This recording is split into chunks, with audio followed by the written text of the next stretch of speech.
శాతవాహన చరిత్రలో భాగంగా మీ గత క్లాస్లో హలుడు వరకు చెప్పడం జరిగిందండి. హలుడు తర్వాత తెలంగాణని పరిపాలించిన శాతవాహనులు, తెలంగాణ కాదు మొత్తం సమైక్య అన్నమాట. సో శాతవాహనుల రూలర్ హలుడు తర్వాత అంటే మధ్యలో కొంతమంది ఉన్నారు, మళ్ళీ ఇందాక చెప్పాను ఆల్రెడీ గత క్లాస్లో. ఇంపార్టెంట్ వాళ్ళ గురించి మనం మాట్లాడుకున్నాం. హలుడు తర్వాత ఇంపార్టెంట్ థింగ్ ఎవరు అంటే గౌతమిపుత్ర శాతకర్ణి.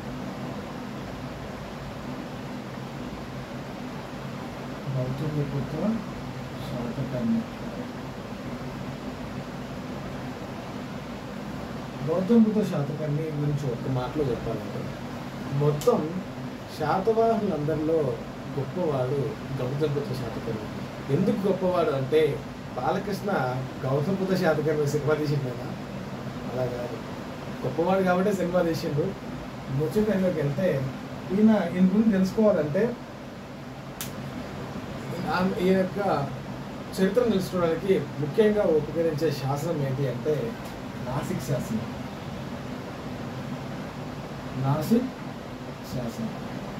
ఈ నాసిక్ శాసనాన్ని వేయించింది ఎవరండి? గౌతమి బాలశ్రీ. ఎవరు వేయించారు?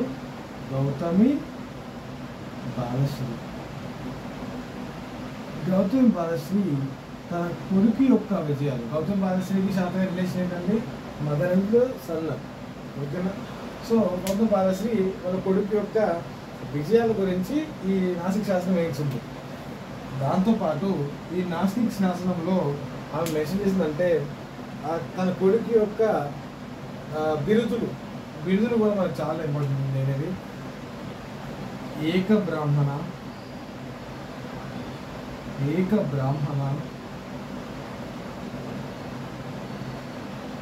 ఆగమ నిలయ,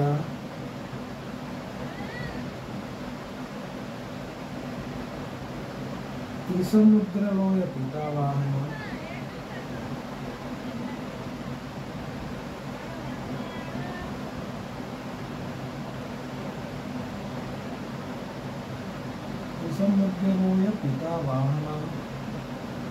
క్షత్రియ దర్పమాన,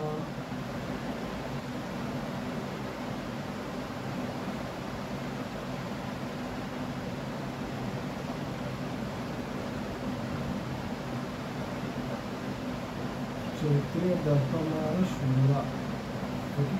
ఏక బ్రాహ్మణ, ఆగమ నిలయ, త్రిసముద్రలోయ పితావాహన, క్షత్రియ దర్పమాన శూర. నెక్స్ట్ వెనకట స్వామి, ఇంకొక టైటిల్ అండి వెనకట స్వామి. దాంతోపాటు షహరాత వంశ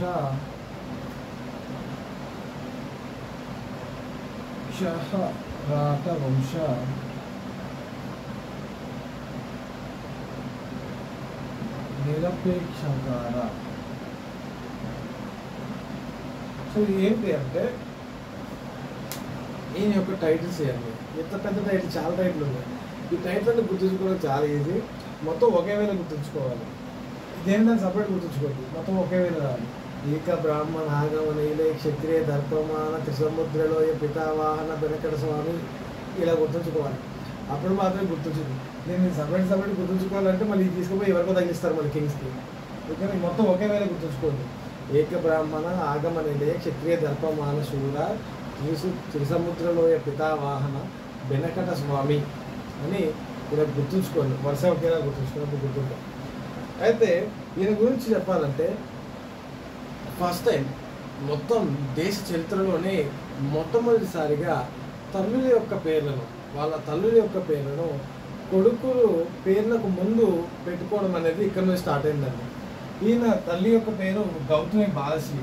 ఆ గౌతమి బాలశ్రీ పేరునే ఆయన ఆమె తల్లి గారి పేరునే ముందు తగిలించుకుంటాడండి, గౌతమి పుత్ర శాతకర్ణి అని. ఇక్కడ నుంచి స్టార్ట్ అండి. ఇంకా దాని తర్వాత రాజులందరూ వాళ్ళ తల్లి పేర్లతోనే వాళ్ళ తల్లి పేరును ముందు పెట్టుకొని వాళ్ళ పేరు పెట్టుకోవడం జరుగుతుంది.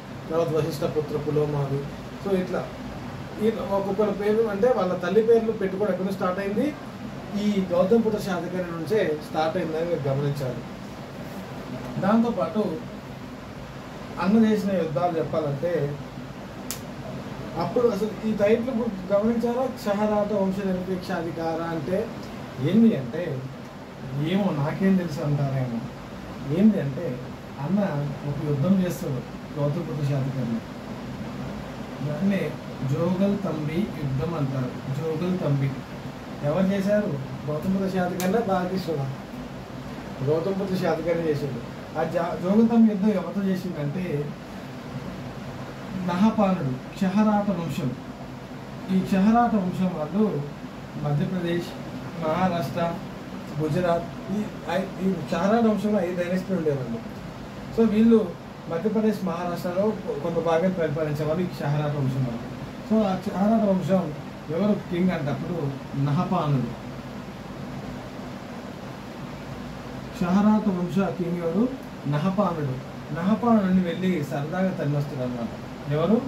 గౌతమపుత్ర శాతకర్ణి. తన్నడమే కాదు, ఆయన చంపేసి ఈ క్షహరాట వంశాన్ని అంతమందిస్తాడు. అంతమందించి ఉజ్జయిని మొత్తం ఆ భాగాన్ని క్షహరాట వంశం యొక్క రాజ్య మొత్తాన్ని కలిపేసుకోవడం జరుగుతుంది. అందుకే ఆయనకి టైటిల్ వచ్చిందనమాట. ఏంటంటే దాని అర్థం ఏంటంటే క్షహరాట వంశాన్ని అంతమందించినవాడని అర్థం అనమాట. మొత్తం క్షహరాట వంశం చివరి వాడు నహపానుడు. ఆయన్ని జోగుల్ తంబి యుద్ధంలో గౌతమపుత్ర శాతకర్ణి ఓడించి ఈ విధంగా ఆయన క్షహరాట వంశాన్ని అంతమందించడం జరిగింది. దాంతోపాటు అన్న గురించి చెప్పాలంటే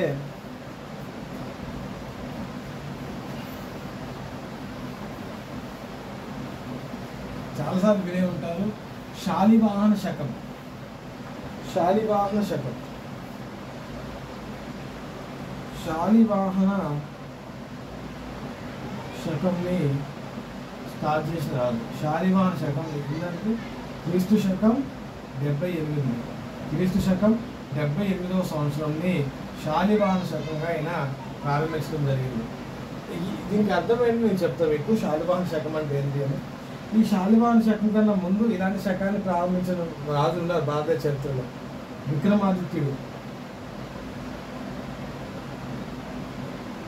విక్రమాదిత్యుడు 56లో, క్రీస్తు శకం 56లో ఈయన విక్రమ శకాన్ని ప్రారంభిస్తుంది. విక్రమ శకం. మరి ఏంటి అసలు ఈ విక్రమ శకం అంటే ఏంటి, శాలివాహన శకం అంటే ఏంటి అంటే, ఇప్పుడు మనం ఫాలో అయ్యేది ఇది. శకం అంటే ఏంటంటే క్యాలెండర్ అన్నమాట. ఇప్పుడు శాలివాహన శకం 78 సంవత్సరాలు ప్రారంభించిండు. విక్రమ శకం ఈయన ఒక వేరే కింగ్. విక్రమ శకం ఇది మర్చిపోండి మళ్ళీ ఇక్కడ ఎందుకు. ఈ విక్రమాదిత్యుడు విక్రమ శకం జస్ట్ గుర్తుంచుకున్నాను, కొంచెం ఇంపార్టెంట్. సో మ్యాటర్లోకి వెళ్తే మనకి భూమి ఎప్పుడు పుట్టిందో మనకు తెలియదు. ఓకేనా? ఈ భూమి ఎప్పుడు అంతమైందో కూడా మనకు తెలియదు. ఈ అంతమైతే ఎప్పుడు తెలియదు, ఎప్పుడు పుట్టిందో తెలియదు. ఈ రెండింటికి మధ్య బ్యాలెన్స్ ఒకటి పెడదాం మనకు డిసైడ్ అయ్యారనమాట. ఎప్పుడు పుట్టిందో తెలియదు. సో అది పెట్టాలనుకొని చాలామంది ఏం చేశారంటే, అప్పుడు ఎప్పుడైతే క్రీస్తు పుట్టి మరణించిండో అప్పటి నుంచి క్రీస్తు పూర్వం, క్రీస్తు శకం అని స్టార్ట్ చేశారండి. ఓకేనా? మనకి స్టార్టింగ్ పాయింట్ తెలియదు కాబట్టి భూమి ఎప్పుడు పుట్టిందో మనకు తెలియదు. అప్పటి నుంచి లెక్కడానికి లేదు. అందుకే ఈ క్రీస్తు శకం, క్రీస్తు పూర్వం అని ఒకదాన్ని పరిగణలో తీసుకొని క్రీస్తు పుట్టక ముందేమో బీసీ అంటాం మనం, బిఫోర్ క్రీస్తు. ఇక్కడ నుంచి ఎలా ఉంటాయంటే ఇయర్స్ రివర్స్ ఉంటాయి. 500, 400, 300, 200 ఇట్లా రివర్స్ వెళ్తాయి ఇయర్స్ అన్ని. ఓకేనా? ఇది సపోజ్ 2020 సంవత్సరం అనుకోండి. ఈ 2020 సంవత్సరం ఈ బీసీలు ఎలా ఉంటుంది? 2020 సంవత్సరం తరగతి ముందు 2019, 2018 ఇట్లా రివర్స్ వెళ్తుంది అనమాట. ఇయర్స్ అన్ని రివర్స్ వెళ్తాయి. కానీ క్రీస్తు శకంలో ఏమవుతుంది? ఇయర్స్ అన్ని ముందుకు వెళ్తాయి. ఇప్పుడు మనం క్రీస్తు శకంలో ఉన్నాం కదండి. 2000 తర్వాత ఏమొస్తుంది? 2020 తర్వాత 2021 వస్తుంది, 2022 వస్తుంది. వీడంటే అథమెటిక్ రీజన్ చెప్తుంది అనుకుంటున్నారేమో, నాకు అంత రాదని చెప్తున్నారు ఇన్ఫర్మేషన్కి. సో క్రీస్తు పూర్వం, క్రీస్తు శకానికి అది డిఫరెన్స్. అయితే అందరూ ఎక్కువ మంది యాక్సెప్ట్ చేసేది ఈ క్యాలెండర్. దీన్ని ఏమంటారంటే గ్రెగోరియన్ క్యాలెండర్ అంటారు. ఇంగ్లీష్ క్యాలెండర్ మనం ఇప్పుడు వాడదు, గ్రెగోరియన్ క్యాలెండర్. ఓకే. మరి మన రాజులు కూడా శాలివాహన శకం అనే ఒక సంవత్సరాన్ని 78వ సంవత్సరంలో శాలివాహన శకం అనే దాన్ని ఈ గౌతమ బుద్ధ శాతకాన్ని స్టార్ట్ చేసింది. అక్కడ నుంచి ఇయర్స్ లెక్కేయడం జరిగింది. వీటిని మన సంస్కృతి, ఇది మన తెలుగు నెలలో మన దేశంలో ఇప్పుడు చాలా వరకు దీన్ని ఫాలో అవుతూ ఉంటారండి. ఓకేనా? కానీ ఎక్కువ ఆమోదం ఏంటంటే గ్రెగోరియన్ క్యాలెండర్ అందరూ ఫాలో అవ్వడం వల్ల, అన్ని దేశాలు క్రీస్తుని యాక్సెప్ట్ చేయడం వల్ల ఎక్కువ మంది అదే ఫాలో అవుతారు. దాంతో మనం కూడా ముందుకు పోవాలి కదా. సో అందుకే మనం కూడా గ్రెగోరియన్ క్యాలెండరే ఫాలో అవుతున్నాం. మీకు ఒకటి చెప్తా, గుర్తుంచుకోండి.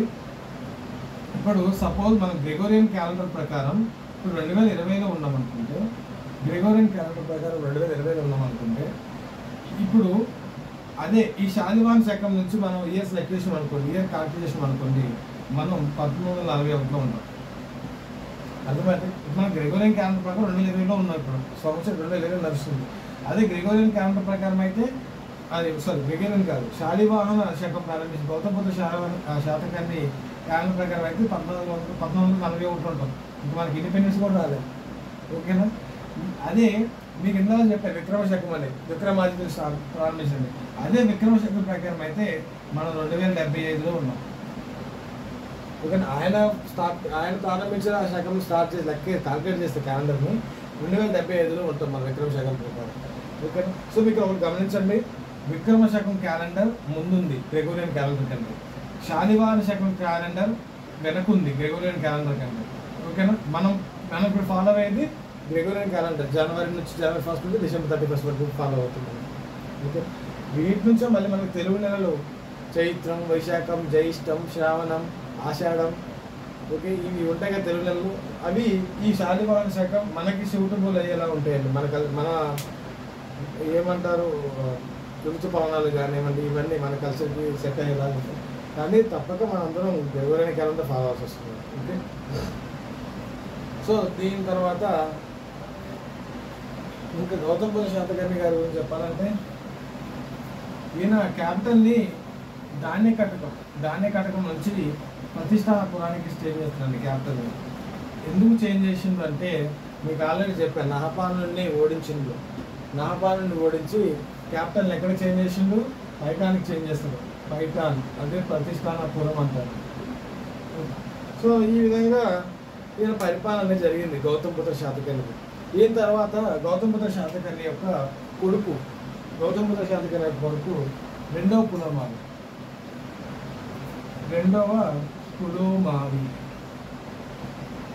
పులోమావి కింగ్ అయింది. రెండో పులోమావి కింగ్ అయిన తర్వాత పాపం ఈ శమయంతో రుద్రదేవుడు అంటున్నా, రుద్రదేవుడు కాదు, రుద్రదాముడు,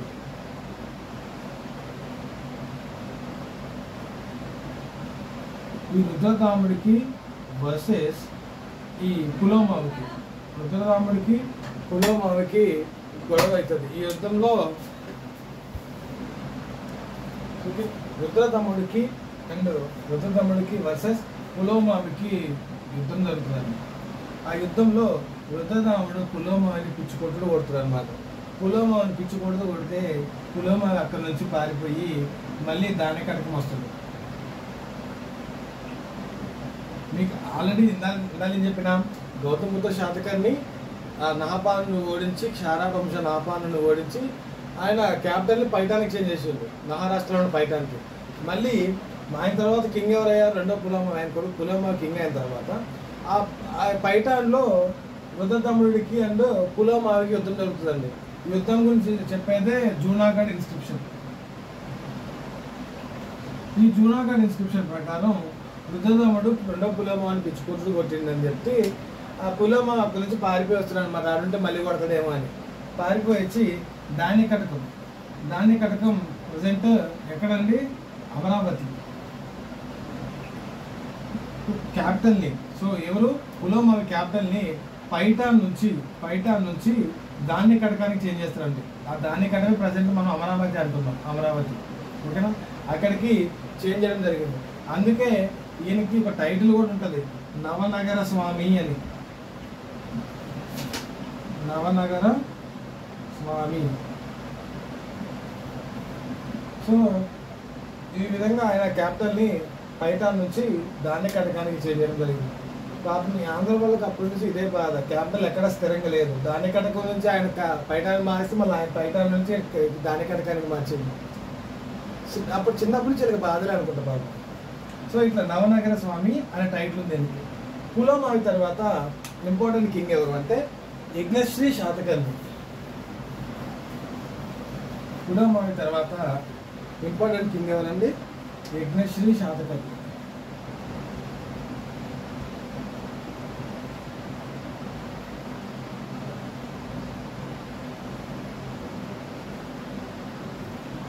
యజ్ఞశ్రీ శాతకర్ణి ఈయన 27వ రాజు, 27th కింగ్. ఎవరు? యజ్ఞశ్రీ శాతకర్ణి. యజ్ఞశ్రీ శాతకర్ణి గురించి తెలుసుకోవాలంటే యజ్ఞశ్రీ శాతకర్ణి ఒక శాసనం వేయించారండి, అదే చినగంజాం శాసనం. ఎవరు వేయించారు? యజ్ఞశ్రీ శాతకర్ణి. యజ్ఞశ్రీ శాతకర్ణి గురించి మీకు ఆ సోర్సెస్ చెప్పేటప్పుడు, ఆధారాలు చెప్పేటప్పుడు చెప్పాను. యజ్ఞశ్రీ శాతకర్ణి నాణ్యాలు ముద్రించాడని. యజ్ఞశ్రీ శాతకర్ణి టైంలో రోమ్ దేశంతో కూడా ఈయన వర్తకం చేసేవాడు, బిజినెస్ చేసేవాడు. సో ఈయన యొక్క నాణ్యాల మీద ఏం సింబల్స్ ఉందంటే రాజు ముఖం, కింగ్ ఫేస్, రాజు ముఖం ఉన్న ఏంటి కింగ్ ఫేస్ ఉన్న కాయిన్స్ని ఆయన ముద్రించిండు. దాంతోపాటు ఓడా తెరచాప, ఓడా తెరచాప ఇట్లా ఓడా ఇట్లా తెరచాప అనమాట. సో ఈ కాయిన్ ఇలాంటి ఇది కాయిన్ అనమాట. ఓకే, సో ఈ కాయిన్ అది కదా, ఓకే కాయిన్ అనుకోండి, సారీ ఇది పడవ అనమాట, ఇది బోట్. ఓకే, ఇది బోట్, ఇది నేను. ఓకే, సో ఈ బోట్ ఉన్న కాయిన్స్, ఓడా తెరచాప ఉన్న కాయిన్స్ని, రాజు ముఖం ఉన్న కాయిన్స్ని ముద్రించింది యజ్ఞశ్రీ శాతకర్ణి. ఎందుకు దీన్ని చూస్తే మీకు ఏమర్థం అవ్వాలి అంటే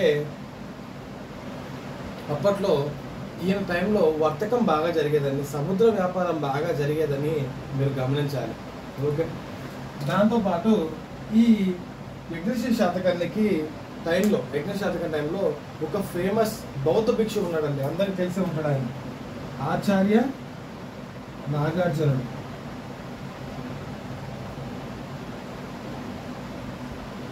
ఆచార్య నాగార్జునుడు మన ప్రాంతం నుంచి అప్పట్లో 4వ బౌద్ధ సంగీతం, మీకు బౌద్ధ మతం గురించి చదివి ఉంటే అర్థమవుతుంది. 4 బౌద్ధ సంగీతాలు జరుగుతాయండి, 4 బౌద్ధ సంగీతాలు జరుగుతాయి. ఆ 4 బౌద్ధ సంగీతాలు, 4వ బౌద్ధ సంగీతి కాశ్మీర్లో జరుగుతుంది, కుందలవనం. సో ఆ కాశ్మీర్లో జరిగిన బౌద్ధ సంగీతి జరిపించింది కనిష్కుడు. దానికి అధ్యక్షుడు అశ్వఘోషుడు అండ్ వసుమిత్ర. ఓకే, సో వీళ్ళు కొంచెం దాని ఐడియా ఉన్న బౌద్ధ మత ఐడియా ఉన్న వాళ్ళకి స్ట్రైక్ అవుతుంది. నేను ఇండియన్ హిస్టరీ కూడా మీకు చెప్తాను. సో దానికన్నా ముందు ఇది లైక్ అండ్ షేర్ సబ్స్క్రైబ్ చేస్తే చెప్తా. ఓకే, సో ఈ కుందలవనం కనిష్కుడు, ఈ కనిష్కుడు అక్కడ 4 బౌద్ధ సంగీతం జరిపితే ఆ బౌద్ధ సంగీతకి ఆచార్య నాగార్జున ఆ ప్రాంతం నుంచి వెళ్ళానండి అప్పట్లో. ఓకేనా, సో దాంతోపాటు బౌద్ధ మతాన్ని స్వీకరించి బౌద్ధ పండితుడు అయిపోయిండు ఆచార్య నాగార్జునుడు. ఓకేనా, ఈయన మనకి బౌద్ధ మతం 4వ సంగీతంలో 2 శాఖలకు విడిపోతుందండి, మహాయాన బౌద్ధం, హీనయాన బౌద్ధం అని. సో ఈయన మహాయాన బౌద్ధాన్ని ఆదరిస్తారు. ఎవరి గురించి చెప్తున్నా ఇప్పుడు నేను? ఆచార్య నాగార్జున గురించి. మహాయాన బౌద్ధాన్ని ఆదరించడం జరుగుతుంది. ఓకే, ఈయన పుస్తకాలు చాలా important, చాలాసార్లు అడిగారు పుస్తకాలు. ఈయన పుస్తకాల్లో సుహల్లేఖ, ఆరోగ్య మంజరి,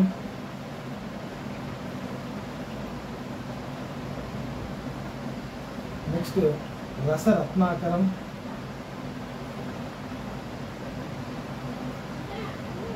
ప్రజ్ఞ పారామితం,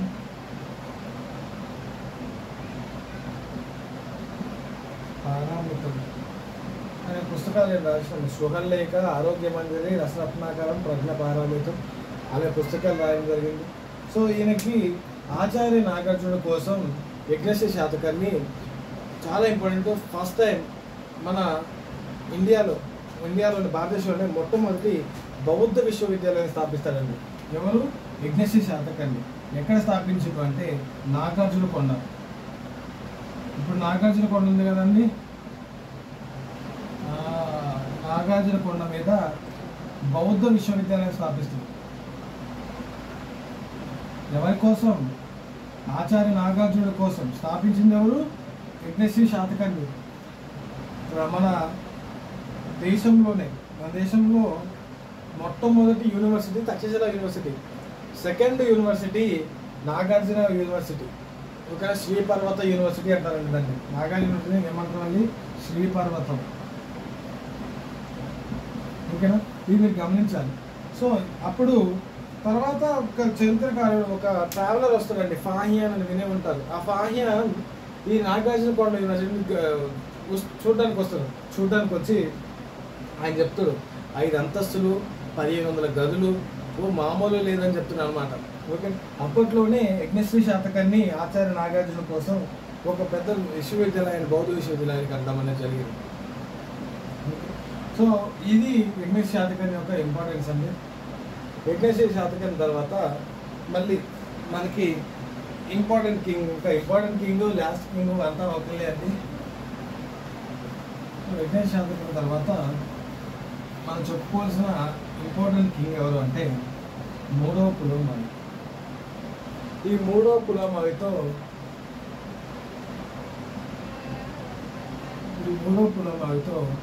మనకి శాతవాహనుల పొలిటికల్ హిస్టరీ క్లోజ్ అయిపోతుంది. సో మూడో పులోమావి గురించి చెప్పాలంటే ఈ మూడో పులోమావి రాజుగా ఉన్నప్పుడు ఈయనకి సైన్యాధిపతిగా శ్రీశాంతముల ఉంటాడండి. వశిష్ఠ పుత్ర శ్రీశాంతముల. ఈయన సైన్యాధిపతి ఎవరికి? మినిస్టర్గా ఉంటాడు మూడో పులోమావికి. ఈ శ్రీశాంతముల మూడో పులోమావి అసమర్థతని గమనించి ఈయన ఈజీగా తన్ని మనం క్యాపిటల్ రాజ్యాన్ని ఆక్యుపై చేయొచ్చు, శాతవాహన రాజ్యాన్ని అనేసి డిసైడ్ అయ్యి ఒక 5 డే పిచ్చి కొట్టుడు కొడితే ఎవరు పులోమావి ఎక్కడి నుంచి అమరావతిలో బస్ ఎక్కి కర్ణాటకలో దిగుతాడు. ఓకేనా? కర్ణాటక ఎక్కడ? బళ్ళారిలో దిగి ఎందుకన్నా ఎట్టొచ్చినాడు బళ్ళారి ప్రజలు అడిగితే నన్ను శ్రీశాంతముల అనేవాడు తన్నాడు అని దాంతోపాటు చెప్పడంతో పాటు ఒక శాసనం కూడా వేయించిందండి. అదే మ్యాకధోనియా ఇన్స్క్రిప్షన్. సో మూడో పులోమావి వేసిన ఇన్స్క్రిప్షన్ అనేది మ్యాకధోనియా ఇన్స్క్రిప్షన్. ఇది చాలా ఇంపార్టెంట్. ఎందుకు ఇంపార్టెంట్ అంటే శాతవాహనుల యొక్క వంశం అంతం గురించి తెలిపే శాసనం మ్యాకధోనియా శాసనం. ఇది కర్ణాటకలో ఉంది, బళ్ళారి ప్లేస్లో. ఓకేనా? ఇది యుద్ధం ఎవరి మధ్య జరిగింది? మూడో పులోమావి శ్రీశాంతముల మధ్య జరిగితే శ్రీశాంతముల మూడో పులోమావి మీద అటాక్ చేస్తే మూడో పులోమావి అక్కడి నుంచి పారిపోయి వీళ్ళ వంశం ఇంకా అక్కడితే కొలాప్స్ అయిపోవడం అనేది జరిగింది. సో ఈ విధంగా శాతవాహనులు 2 తెలుగు ప్రాంతాలని పరిపాలించారు అని మీరు గమనించాలన్నమాట. అసలు చెప్పాలంటే ఒక మాటలో మొట్టమొదటిగా తెలంగాణను పరిపాలించి, ఇది మొత్తం మీరు ఏరియా చూసినట్లయితే ఇది మన సౌత్ ఇండియా అనుకుంటే ఈ ఏరియా మొత్తం మనకి కాకతీయులు రూల్ చేయడం, శాతవాహనులు రూల్ చేయడం జరిగిందండి. చాలా పెద్ద ఏరియానే వీళ్ళు కాకతీయులు రూల్ చేసిన ప్రాంతంలో మహారాష్ట్ర ఉంది, మహారాష్ట్ర భాగం ఉంటుంది, కన్నడ ప్రాంతం ఉంటుంది, అప్పుడున్న ఉమ్మడి ఆంధ్రప్రదేశ్ ప్రాంతం కూడా ఉంటుంది అని మీరు గమనించాలి. ఓకే, సో ఇంత గొప్ప చరిత్ర రాజులు మీరు ఈ చెప్పిన వాటికి పర్ఫెక్ట్ చదువుతారండి. చెప్పిననే పర్ఫెక్ట్ గుర్తుంచుకోండి. ఇక్కడ నుంచే మార్క్స్ వస్తాయి.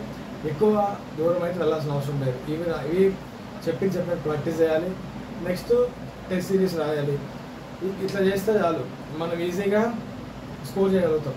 అట్లా కాకుండా ఎవరెవరో చెప్పిన ఎన్నెన్నో క్లాసులు ఎన్నెన్నో పుస్తకాలు చదివితే నాలెడ్జ్ రాదు. ఒకటే చదవండి, ఒక క్లాస్ వస్తే వినండి, చదవండి, టెస్ట్ సిరీస్ రాయండి, సరిపోతుంది. ఓకే, నేను నెక్స్ట్ క్లాస్లో మీకు శాతవాహనుల యొక్క అడ్మినిస్ట్రేషన్ గురించి చెప్తాను. Thank you.